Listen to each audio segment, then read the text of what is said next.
Simply because maraming dapat panahin.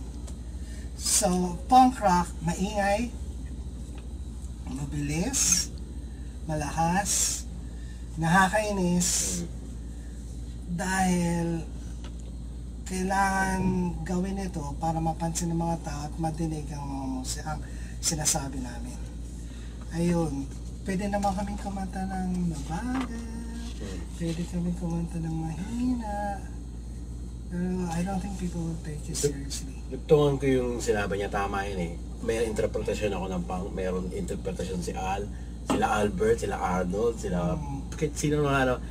Dahil yun ang punk, kanya-kanya interpretasyon. Exactly! Yun ang gusto ko sa punk, may freedom ka to interpret whatever you want to interpret. Yun ang parang sa akin. Tama yun. And that's the beauty of punk rock. There is no single definition of what it is. Yun ang maganda sa punk, walang iisang parang love. Napakahirap i-define ang love. And that is why it is the most powerful emotion on earth. More powerful than hate. Punk is a powerful force in the music industry simply because nobody understands it. Napaka-interesting ng punk, napaka-appealing ng punk dahil walang nakakaintindi. The moment maintindihan natin kung ano ang punk, boring na yun. Diba? Kaya nga maganda ang punk dahil hindi natin ma-define. Walang iisang definition. Walang iisang tao na tatanungin mo at pare-pareho ang sasabihin ko anong punk. Yun ang maganda. Tapos mag-agree ka, tama, hindi. Tama. Iba-iba, ay putang na mali yan. Ang punk ganito. Ay hindi, putang na. Ang punk ganito. Hindi, ang punk ganito. Maganda yun. Wala talagang isa. And that's what makes it good. Makes it interesting. It's dynamic. It's maraming ibig sabihin, maraming kahulugan. Yun. Kung ano yung paniniwala mo, yun na yun. In a way, pero syempre meron pa ring based on what punk was before. Kasi ang pinag-usapan natin yung ngayon eh. Diba? Tanong mo kasi kung ano yung punk ngayon. Iba-iba ang definition. Pero dati, merong konsepto talaga ang punk. Siguro na nagsisimula. May isang konsepto, tapos bigla nag-branch out ng iba-iba na. Pero noon, dumami na yung branches. Dumami na. Noon, if you read your punk history, maraming nagsasabi na punk came about in London, in England, because young people were bored. There were a lot of unemployed people. Young people, walang magawa, galit sa royal family, galit sa society, walang magawa, wala naman silang talent, hindi sila magagaling. Eh, gusto nilang madinig, gusto nilang mapansin ng royal family at mga ano. Nagtatayo sila ng banda na maingay. Maingay dahil yun lang alam nilang gawin eh. Hindi sila magagaling, Three chords lang dahil yun lang alam nila. Tapos hindi sila marunong kumanta kaya sigaw lang ginagawa nila. That was the birth of punk rock. Yun ang punk rock. It came about due to young people's desire to express themselves freely. Yun ang punk dati. Hindi mo masasabi niya yun ang punk ngayon eh. Hindi mo ma-apply yun dito eh, dahil wala tayong royal family. Wala tayo yung mga punk dito minsan magagaling talaga. And so on and so forth. So iba. Kahit sa iba't ibang lugar, iba. Sa akin napapansin ko ang punk rock na yun, nagiging commercialism niya. Meron. Lahat naman ng bagay may aspeto na nagiging commercial eh. Pero hindi lahat ng punk commercial. Maraming punk na hindi commercial. Mas marami ang hindi commercial kaysa commercial. Nakikita nyo lang kasi mangilan-ilan. Green Day, Offspring, ano pa ba? Kilala mo ako? Blink 182, mga Simple Plan. Hindi, nag-umpisa yan talaga, ano na eh. Talaga. Commercial na. Hindi kagaya ng Green Day, Offspring, Blink. Galing underground. Galing underground. Advance Warp Tour pa yun. And so on and so forth na, naging commercial. Pero, mga lang na daan-daang banda nasa underground na hindi mo kilala. Na magagaling din. At saka hindi mo pwedeng sabihin na punk is already commercialized because what you see is only at the tip of the iceberg. Kapiraso lang. Kahit dito naman din sa Pilipinas eh. Nagkaroon ng ex-president's combo na gawa ni Russell na si Russell gawa na, di ba? Sila par. Na parang binuo lang nila para maging punk band at sa mainstream. Kaibigan ko si Russell at saka si Pa, pero commercialized yung approach nila. Ayun. Well, yung aim nila, para sa akin mali. Kung gumawa sila ng banda, kung gusto nila ng commercial appeal, ginawa nilang pang for shock value. For shock value. Pero anyway, may reason naman sila. May reason naman sila. Saan hindi namin tinitira yun? Example lang. Bibigay lang na, hindi namin sinasabi na mali yung ginawa nila. Nagbibigay lang kami ng halimbawa of how some punk bands here in the Philippines have a commercial appeal, so to speak. Nabenta rin naman yung mga albums nila. Kahit pa paano. Pero mas marami ang nasa underground. Na walang nakakakilala. Na mangilan-ilan lang nakakilala na di hamak na mas magagaling. Ayun.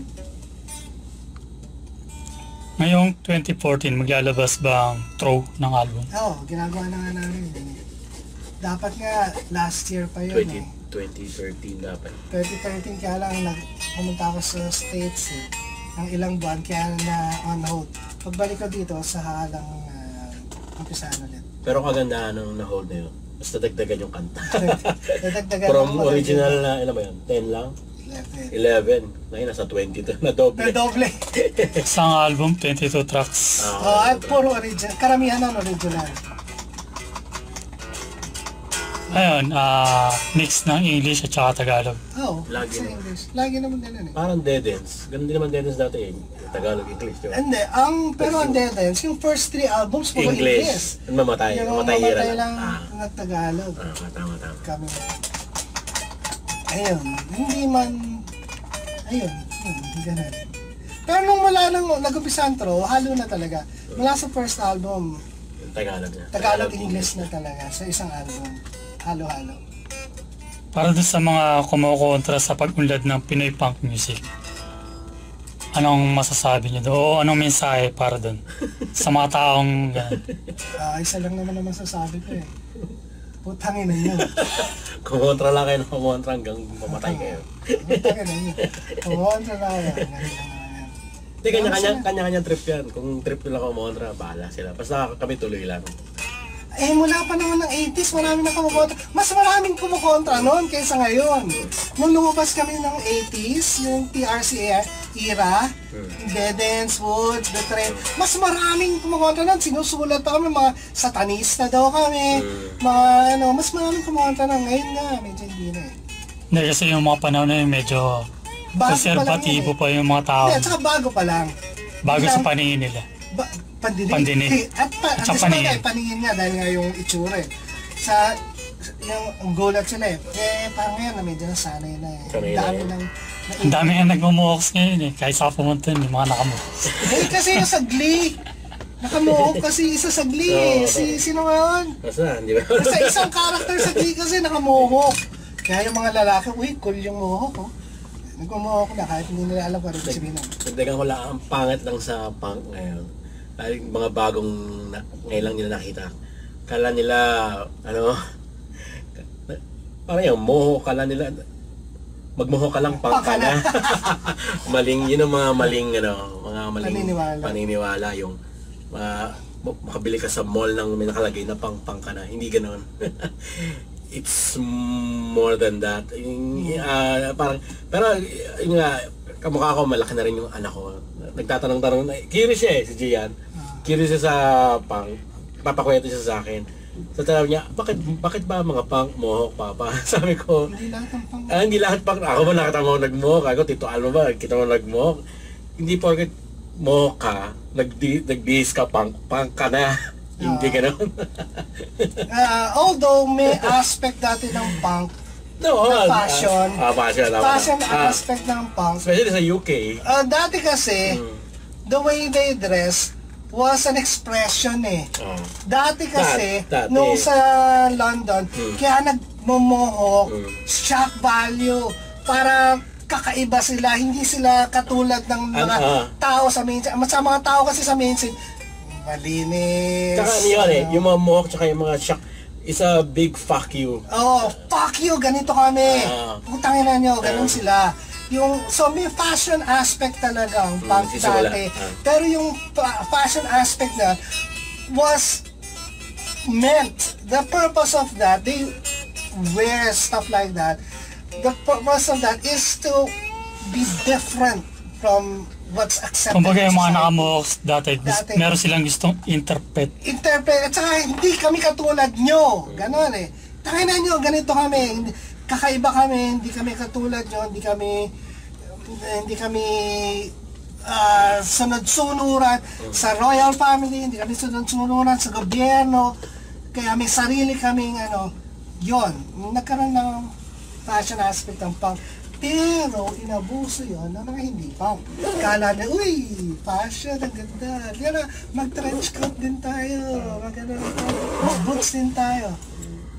Ang purpose nila sa pagdadamit ay para gumanda sa paningin, which is not the real purpose of why punks in the 80s dressed up the way they did.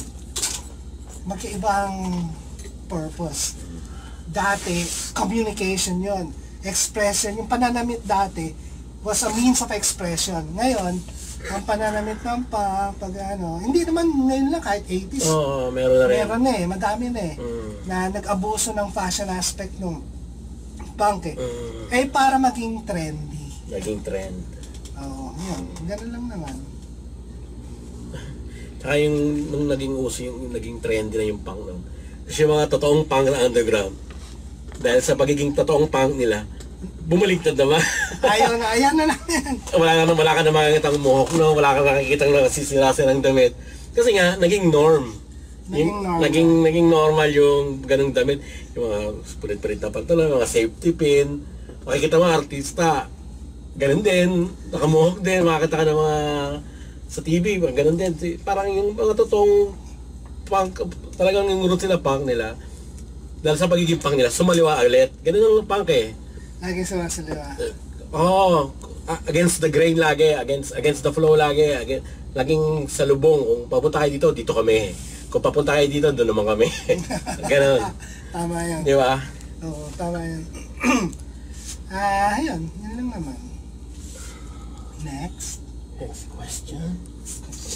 Yung mga punk ngayon na mga banda, anong masabi niyo naman dun? Sino? Yung mga bagong punk, mga nakakasabay niyo sa sa gigs. Mga nakakasabay namin.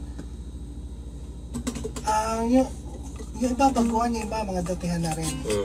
Like, maraming magagaling, maraming pareho din namin kung mag-isip.